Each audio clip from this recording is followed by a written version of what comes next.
आज हम लोग बात करने वाले हैं electric field and Coulomb's law के न्यूमेरिकल की। थ्योरेटिकल पार्ट हम लोग पढ़ चुके हैं। आज डिस्कस करते हैं कुछ प्रॉब्लम्स पर, न्यूमेरिकल प्रॉब्लम पर डिस्कस करते हैं जो आपके बोर्ड में आ जाते हैं, आपके पेपर्स में आ जाते हैं, उन पर डिस्कस करते हैं। एक न्यूमेरिकल आ जाता है, बहुत ज़्यादा पूछा जाता है, जो आपका फार्मूला है Q बराबर NE, इस पर बेस्ड न्यूमेरिकल है। तो एक न्यूमेरिकल आ जाता है कि एक कप जल में धनावेशों की संख्या ज्ञात कीजिए। Find out the positive, what is the how many positive charge in 1 cup water. कि एक कप वाटर में, अगर एक कप वाटर की बात करें कि एक कप वाटर में कितना पॉजिटिव चार्ज होगा, कितना पॉजिटिव चार्ज होगा, अगर ये फाइंड आउट करना है तो कैसे फाइंड आउट करेंगे। एक कप वाटर में हम मान लेते हैं कि उसमें जो है 90 ग्राम या 100 ग्राम हम मान लेते हैं कि 100 ग्राम पानी है। ठीक है, कितना पानी है, कितना वेट है, 100 ग्राम। अगर गिलास बोल देता है तो 250 250 जो है हम ले लेंगे। अब अगर हम बात करें, सबसे पहले तो हमें चाहिए क्या, हमें एटॉमिक नंबर जो है नंबर ऑफ मॉलिक्यूल्स चाहिए कि नंबर ऑफ मॉलिक्यूल्स कितने हैं। नंबर ऑफ मॉलिक्यूल्स कैसे फाइंड करेंगे, सबसे पहले n चाहिए, हमें क्या चाहिए, n चाहिए। n कैसे निकालेंगे, तो आपको पता है कि H2O की बात करें कि H2O में के 18 ग्राम में कहाँ से आ गया, H2O, यानी यहाँ से अगर इसका हम एटॉमिक वेट निकालें तो कितना जाता है 18 ग्राम। 18 ग्राम में जो मॉलिक्यूल्स होते हैं वो 6.023 इंटू 10 की पावर 23 एवोगाड्रो नंबर के बराबर होते हैं। 18 ग्राम में कितने होते हैं, इतने होते हैं। तो 1 ग्राम में कितने हो जाएंगे, 1 ग्राम में 6.023 अपॉन 18 इंटू 10 की पावर 23। तो 100 ग्राम में कितने होंगे, 100 ग्राम में यानी 100 से मल्टीप्लाई,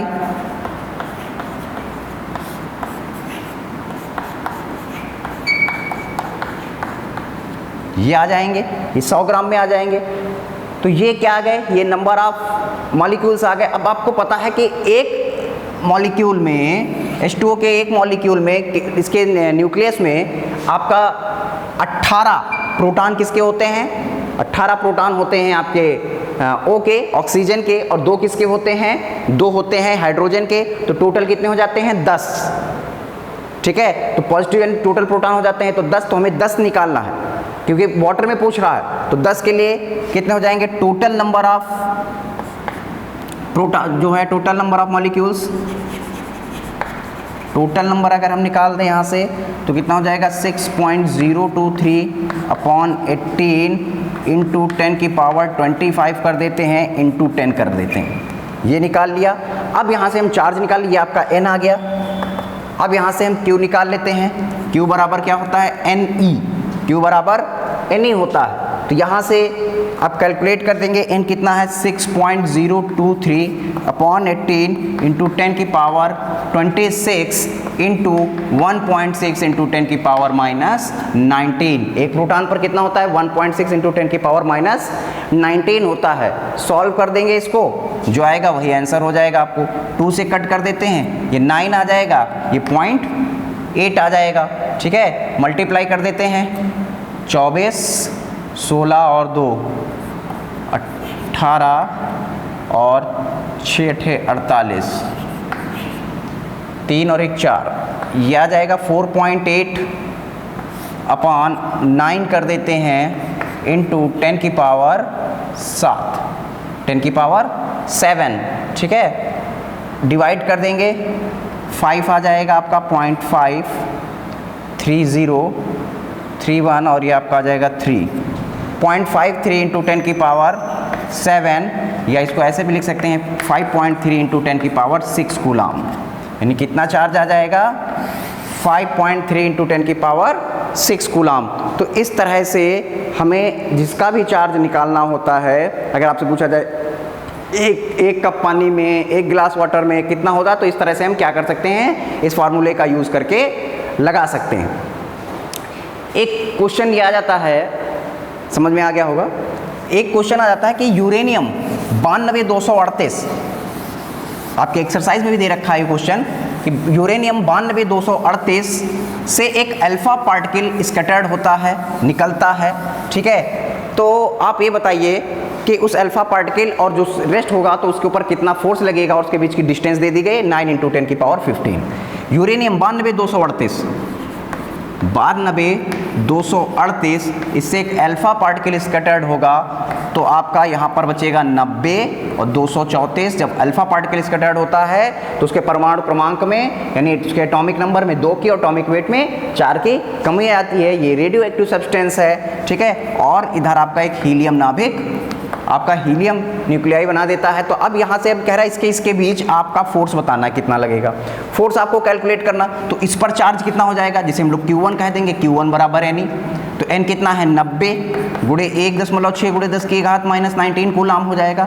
अगर इसकी बात करें हीलियम की बात करें तो हीलियम पर कितने हैं 2 हो जाएंगे, तो 2 गुणे 1.6 गुणे 10⁻⁻19 हो जाएगा। तो ये Q1 Q2 पता चल गया। और बीच की जो डिस्टेंस है हमें कितनी दे दी गई 9 × 10⁻15 मीटर दे दी गई। अब कह दिया गया फोर्स आपको कैलकुलेट करना है। क्वेश्चन इस तरह से है कि यूरेनियम 92238 से एक अल्फा पार्टिकल स्कैटर्ड होता है, तो इसके बीच जो है डिस्टेंस आपकी इतनी है, तो फोर्स कैलकुलेट करना है, ठीक है। तो अब F बराबर कूलाम्स लॉ लगा देंगे 1/4πε0 Q1 Q2 अपान R², ये लगा देंगे। 1/4πε0 की वैल्यू कितनी बताइए आपको 9 × 10⁻9। Q1 कितना है 90 × 1.6 × 10⁻⁻19, ठीक है। Q2 कितना है 2 × 1.6 × 10⁻⁻19 और अपॉन इसका करेंगे स्क्वायर यानी 9 × 9 लिख देंगे इंटू 10⁻30 लिख देंगे। ये 10 हो जाएगा और ये कैंसिल हो जाएगा। सबसे पहले पावर बराबर कर लेते हैं पावर, तो ये 19 38 हो जाएगा। ये पावर ऊपर जाएगी, सॉरी ये माइनस में करेंगे, माइनस का 15 है तो माइनस का 30 हो जाएगा, ठीक है। तो ये ऊपर जाएगी पावर प्लस में हो जाएगी, तो ये हो जाएगा 30 और ये 40, ठीक है, और 31 और ये हो जाएगा 40, 10⁻40 और 10⁻38। कितना बचा प्लस की 10⁻2, कितना बचा यहाँ पर 10⁻2, 10⁻2 प्लस में बच गई। बाकी का मल्टीप्लाई कर देते हैं, ये बच गया, ठीक है, ये बच गया 1.6 × 1.6 2.56 होता है, 2.56 की 2 से मल्टीप्लाई कर देंगे 5.12 आ जाएगा। तो कितना आ जाएगा 5.12 × 10⁻2 मल्टीप्लाई कर देंगे 100 हो जाएगा, यानी कितना आ जाएगा, कितना फोर्स लगेगा 512 न्यूटन का फोर्स लगेगा। तो एक फार्मूला तो मैंने आपको बताया कि Q बराबर NE पर किस तरह से क्वेश्चन सॉल्व करते हैं, आपको सीधे सीधे दे रखा होगा। दूसरा मैंने आपको कूलाम्स लॉ पर क्वेश्चन एक बताया कि 1/4πε0 Q1 Q2 अपान R², इस पर एक आपको सिंपल सा क्वेश्चन बताया। अब एक क्वेश्चन हम आपको और बताते हैं कि कोई स्क्वायर है,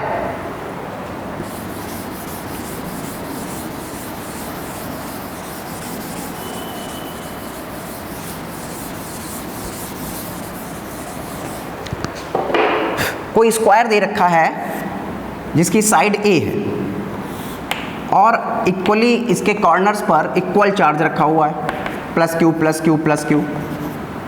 कह दिया इसके एक कॉर्नर पर, ठीक है, या इसके सेंटर पर कितना चार्ज रख दिया जाए कि इसका ये इक्विलिब्रियम कंडीशन में आ जाए, यानी ये संतुलन की स्थिति में आ जाए।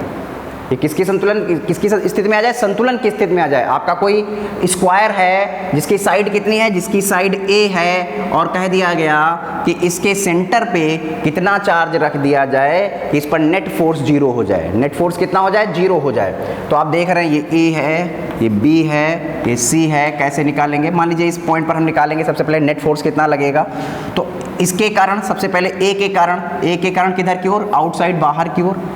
C के कारण किधर की ओर, C के कारण आउटसाइड बाहर की ओर।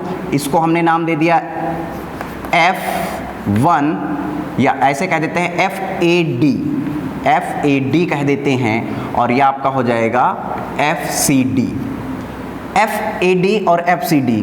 B के कारण ये जो आप देख रहे हैं, B के कारण नेट फोर्स किधर की ओर लगेगा, ये इधर की ओर हो जाएगा, और ये हो जाएगा आपका FBD हो जाएगा।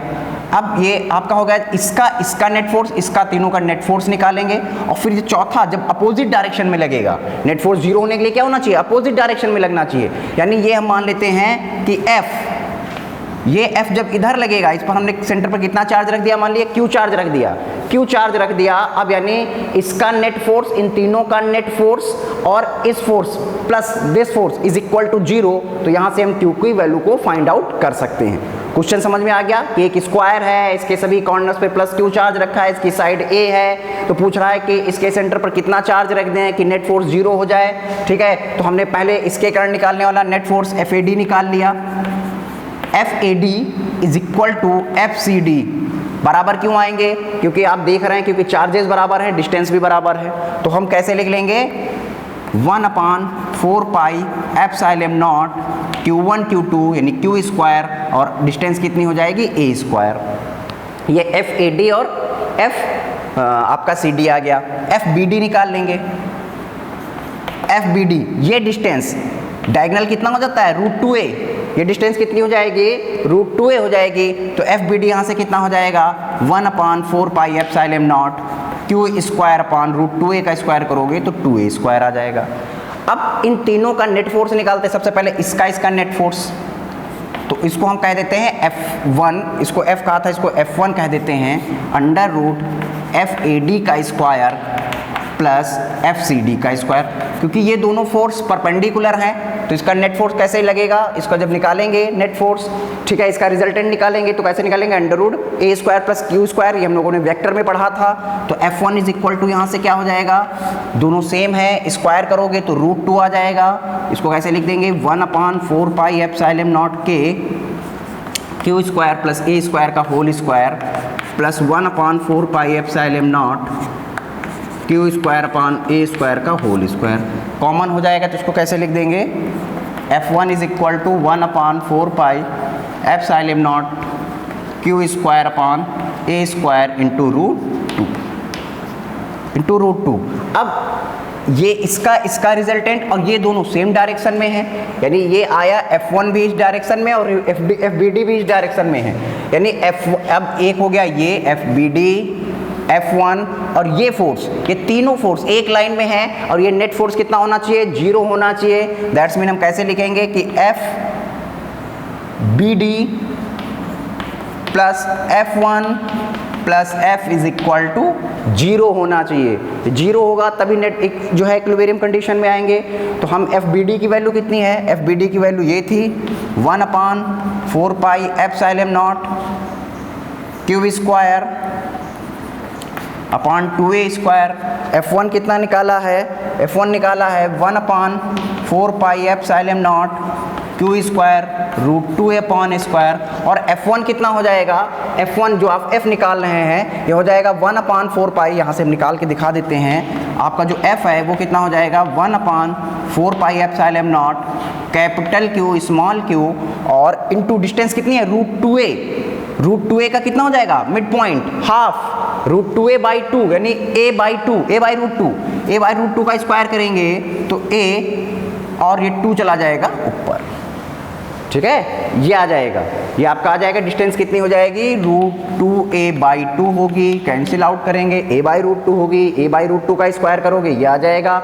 ये वैल्यूज यहाँ पुट कर देंगे। ठीक है,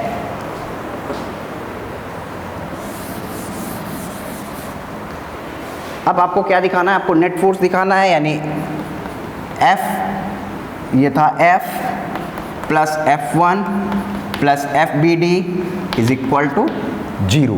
तो देखिए सभी में क्या कॉमन है? 1/4 पाई एप्सिलॉन नॉट सभी में कॉमन है, कॉमन ले लिया। 1/4 पाई एप्सिलॉन नॉट सभी में था इसलिए मैंने कॉमन ले लिया। ये बच गया 2QQ upon A square plus F1 यानी Q square √2 upon A square plus और क्या FBD में क्या बच गया? Q square upon 2A square is equal to 0। तो ये तो कांस्टेंट है। अब इसमें देखते हैं इसमें क्या कॉमन है? Q कॉमन है, A स्क्वायर कॉमन है, Q कॉमन है और A स्क्वायर ये उधर जाएगा, 0 हो जाएगा। कितना बच गया आपका? Q square upon A square, Q बच गया 2Q बच गया प्लस Q √2 बच गया प्लस Q/2 बच गया इज इक्वल टू 0। अब क्या बच गया? 2Q plus Q root 2 plus Q by 2 is equal to 0। तो 2q बराबर कितना हो जाएगा, minus Q common root 2 plus 1/2। ठीक है, तो q बराबर कितना हो जाएगा, माइनस का 1/2, ये q हो जाएगा और रूट 2 प्लस 1/2। इतना चार्ज रखेंगे तब इस पर नेट फोर्स कितना हो जाएगा, नेट फोर्स आपका 0 होगा। कॉन्सेप्ट समझ में आ गया होगा। तो इस तरह के जितने भी न्यूमेरिकल होंगे आप बड़ी आसानी से लगा सकते हैं। अगली वीडियोज़ में कुछ और न्यूमेरिकल पर हम लोग डिस्कस करेंगे।